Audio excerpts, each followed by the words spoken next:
Hello friends, welcome to makers education. আজ Microsoft ওয়ার্ডের table নিয়ে আমরা একটি ট্রিক শিখব। আমরা যখন মাইক্রোসফট ওয়ার্ডের টেবিল নিয়ে কাজ করি, এই টেবিলের লেখাগুলোকে আমাদের অনেক সময় কনভার্ট করার প্রয়োজন পড়ে প্লেন টেক্সটে। প্লেন টেক্সট বলতে এই টেবিলটা থাকবে না, শুধু লেখাগুলো থাকবে। সেক্ষেত্রে আমরা টেবিলটাকে আগে সিলেক্ট করব। সিলেক্ট করার পরে আমরা চলে যাব লেআউটে। লেআউটে যাওয়ার পরে আমরা যে ডান পাশের কর্নারে কনভার্ট টু টেক্সট ক্লিক করব।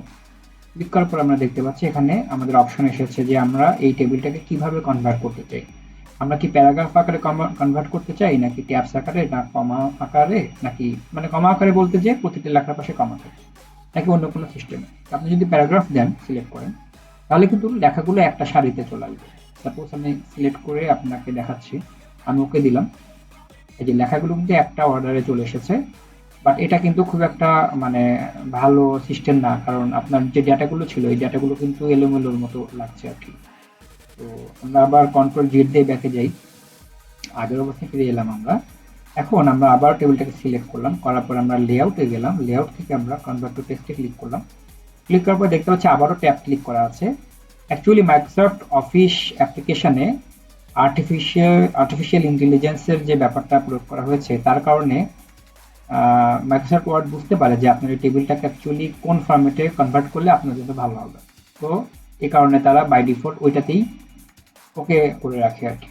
আমরা ওকে করলাম, ট্যাবে ওকে করলাম। ট্যাবে ওকে করার পর আমরা দেখতে পাচ্ছি সুন্দরভাবে কিন্তু আমাদের লেখাটা কনভার্টেড হয়ে গেছে, টেবিলটা কিন্তু চলে গেছে। টেবিলটা চলে যাওয়ার পর এটা কিন্তু প্লেন টেক্সট হয়ে গেছে। আমি কিন্তু এটাকে চাইলে যে কোনোভাবে এডিট পেস্ট করতে পারি, ঠিক আছে।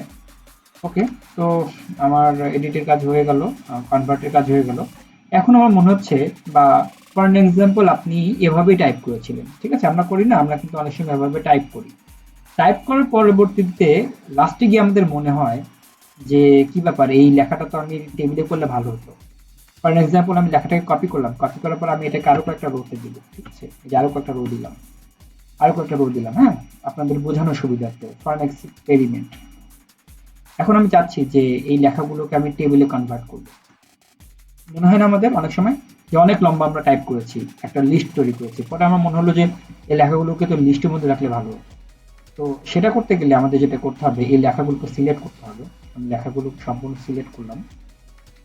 সিলেক্ট করার পরে, অর্থাৎ যতটুকু আপনি টেবিলের মধ্যে রাখতে চান ততটুকু আপনি সিলেক্ট করবেন।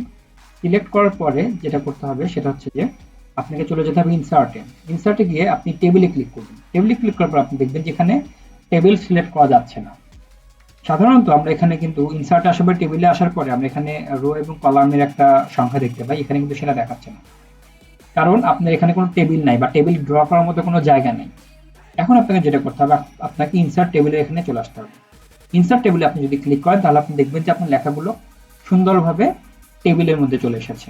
যতগুলো রো এবং যতগুলো কলাম প্রয়োজন, ঠিক ততগুলো রো এবং ততগুলো কলামেই এই টেবিলটা সাজানো হয়ে যাবে, লেখাগুলো টেবিলের মধ্যে চলে আসবে। আমি ওকে করছি। এই যে ওকে করার পরে দেখতে পাচ্ছি আমার লেখাগুলো কিন্তু সুন্দরভাবে টেবিলের মধ্যে চলে এসেছে, ঠিক আছে। এই যে এই অংশটা আমি কেটে দিয়েছিলাম, এই অংশটাও সিলেকশন হয়ে গিয়েছিল, আমি কেটে দিচ্ছি। এই অংশটার মধ্যে কিছু নাই, যেহেতু লেখা ছিল না, কিন্তু সিলেকশনের কারণে ওইটুকু মাইক্রোসফট ওয়ার্ড টেবিল হিসেবে নিয়েছে। তো আমার যে লেখাগুলো দরকার ছিল, আমার কিন্তু সেই লেখাগুলো সুন্দরভাবে টেবিলের মধ্যে চলে এসেছে। এভাবে আমরা খুব সহজে আমাদের প্লেন টেক্সটকে আমরা টেবিলে কনভার্ট করতে পারি, আবার টেবিলের লেখাকে আমরা প্লেন টেক্সটে কনভার্ট করতে পারি।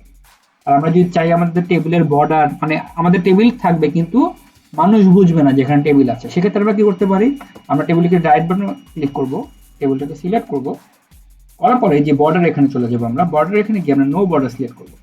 নো বর্ডার সিলেক্ট করলেও কিন্তু আমরা দেখতে পাচ্ছি আমাদের এখানে কোনো টেবিল দেখা যাচ্ছে না। এখন এটাকে যদি আমি প্রিন্ট করি তাহলে কিন্তু এখানে কোনো টেবিল দেখা যাবে না। আর যিনি দেখবেন এই ডকুমেন্টটা তিনি মনে করবেন যে আপনি এভাবেই টাইপ করেছেন, বাট এখানে যে একটা টেবিল হিডেন আছে এটা কিন্তু বোঝা যাচ্ছে না। সেভাবে অনেক ট্রিক্স আমরা করতে পারি। আমাদের অ্যাকচুয়ালি মাইক্রোসফট ওয়ার্ডে অনেক সুযোগ আছে, অনেক জাদু করার সুযোগ আছে। তো এরকম অনেক ভিডিও কিন্তু আমাদের ইউটিউব চ্যানেলে রয়েছে, মেকার্স এডুকেশন চ্যানেলে।